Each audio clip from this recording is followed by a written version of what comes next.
திராவிட முன்னேற்றக் கழகத்தின் தற்பொழுது நிலைமை மிக மோசமாக இருப்பதாகவும், தற்பொழுது திராவிட முன்னேற்றக் கழகத்தின் அமைச்சர்கள் மக்களிடையே நல்ல மதிப்பெண்பை பெற வேண்டும் என்று முதல்வர் ஸ்டாலின் அவர்கள் அமைச்சரவை கூட்டத்தின் பொழுது தெரிவித்துள்ளார். மேலும் நரேந்திர மோடி அவர்களை பார்த்து நான் பயப்படுகிறேனா? நேற்று நடைபெற்ற திருச்சி கூட்டத்தில் நிச்சயமாக நான் பேசும் பொழுது மோடி என்று கூறும் நிலை ஏற்பட்டிருப்பது எனது மனவேதனை ஏற்படுவதாகவும், மத்திய அமைச்சர்கள் தற்பொழுது மாநில அமைச்சராக இருக்கக்கூடிய உங்களை பார்த்து கேவலமாக நினைத்து வருவதாகவும் ஸ்டாலின் அவர்கள் கூறிய ஒவ்வொரு வார்த்தைகளும் தற்பொழுது மனக்கசப்பை ஏற்படுத்துவதாக அமைந்திருக்கிறது என்றும் தற்பொழுது செய்திகள் வெளியாகி இருக்கிறது.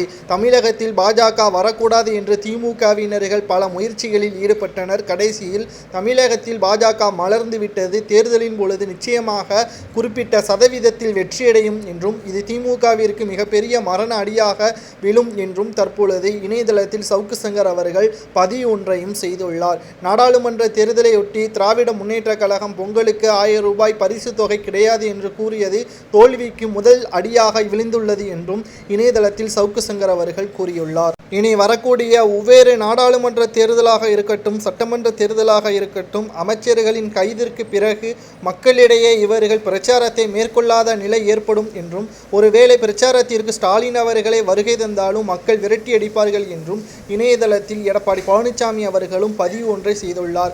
நாடாளுமன்ற தேர்தல் நிச்சயமாக எங்களுக்கு சாதகமாக அமையும். இனி திராவிட முன்னேற்ற கழகம் ஆட்சி அமைப்பது மிக கடினம் என்றும் எடப்பாடி பழனிசாமி அவர்கள் கூறிய பேட்டி தற்பொழுது வைரலாகவும் பரவி வருகிறது. சென்னை மற்றும் தென் மாவட்டங்களில் பெய்த கனமழையின் காரணமாக நிவாரணத் தொகையை வழங்க தாமதம் ஆனதும், நிதியமைச்சராக இருக்கக்கூடிய தங்கம் தென்னரசு அவர்கள் செய்த ஊழல்களும் மக்கள் மத்தியில் அதிருப்தியை தான் ஏற்படுத்தியிருக்கிறது என்றும் தற்பொழுது செய்திகள் வெளியாகி இருக்கிறது.